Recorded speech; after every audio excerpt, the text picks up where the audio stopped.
There's a massive price reset happening in Vancouver's luxury market right now, but almost nobody is talking about it. The $5 million plus segment has entered a phase of price discovery we haven't seen in years, and the numbers from October and November tell a very different story than the headlines would suggest. This isn't a soft cooling, this is a structural shift in how high-end real estate is being valued and how long it's taking to sell and what buyers are willing to pay. When you isolate homes priced at $5 million and above, the story becomes unmistakable. Year to date into late October and November 2025, sales in this segment have dropped 39% compared to the same time last year. Only 86 homes are sold across the entire metro region at this price point, and in their ultra luxury tier above $10 million, there have only been 8 sales in total for all of 2025. That's not a slowdown, it's a freeze in liquidity and the very top of the market. The average sale price is sitting at $6.6 million with a median of 5.9, and even at those levels, the days on market tell the real story.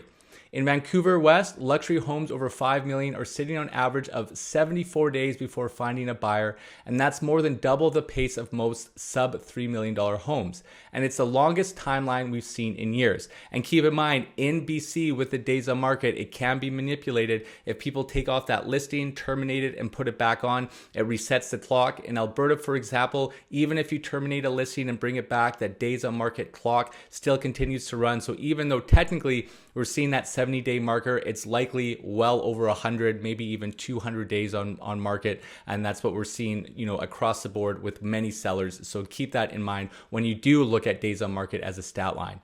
And you see this pattern reflected perfectly in the case studies that closed from late October into early and mid-November.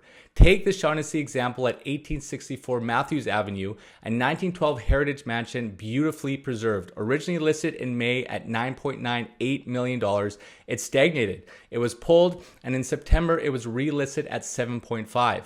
And on November 6th, it sold for $6.5 million.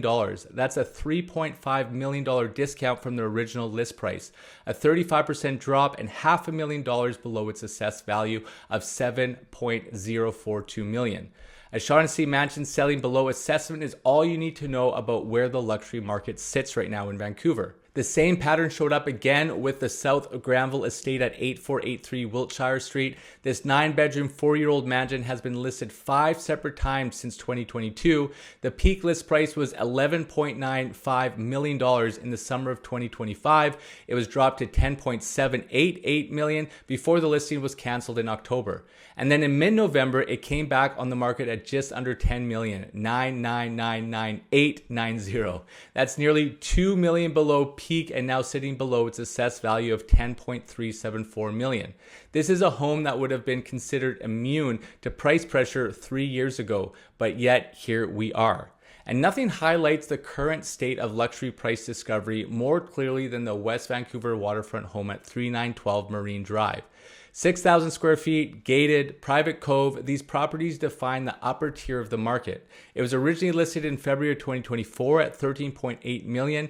It expired. It was relisted in January 2025 at 11.8. It expired again, and in November 2025, it was relisted at 10.8 million. That's a $3 million reduction from the original asking price, nearly 22%, in a segment where buyers used to accept premiums simply for the location alone.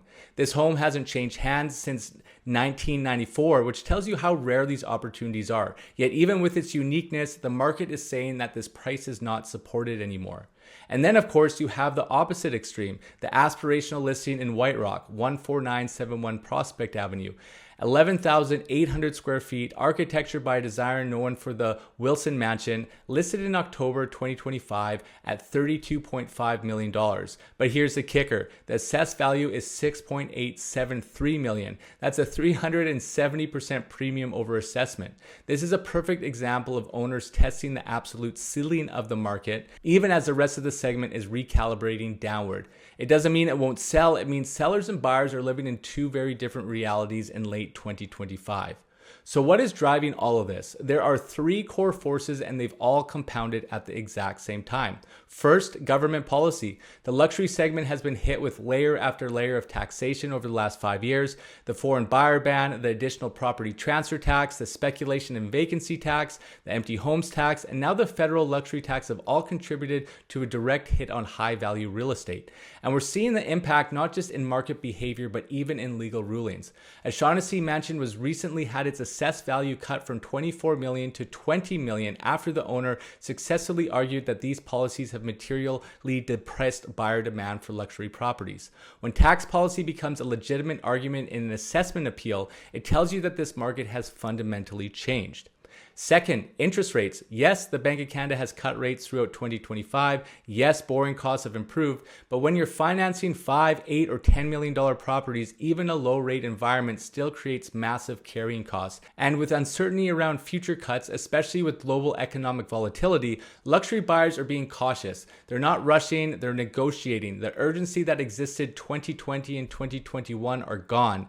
And third, the psychology of the market has shifted as well. For the first time in years, high-end buyers are patient, they're selective, they're analytical, they wait for reductions, they track days on market, they make offers that would have been unthinkable 3 years ago, and sellers, even in Vancouver's most prestigious neighborhoods, are accepting these offers because they have no competing bids. That shift in leverage is massive, and you can see it in every one of the October and November case studies that we just went through. So where does this leave us going into 2026? The luxury segment is in full price discovery mode. The top of the market is not collapsing, but it is correcting.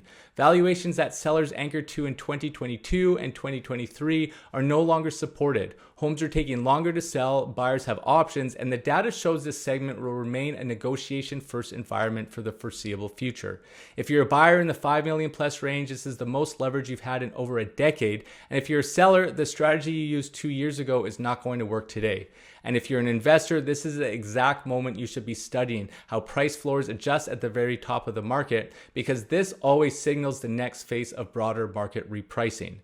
The Vancouver luxury market isn't collapsing, it's recalibrating, and the homes that will define the next cycle are the ones being bought and sold right now, during this period of uncertainty, negotiation, and correction. So if you are needing some help in terms of maybe looking at some of these options, I know I've fielded some calls from all of you in the court sale documentation and the listings that I have in West Vancouver and some of these other areas. Make sure you book a discovery call with me. You can scan the link in the QR code. There's also a link in the description below.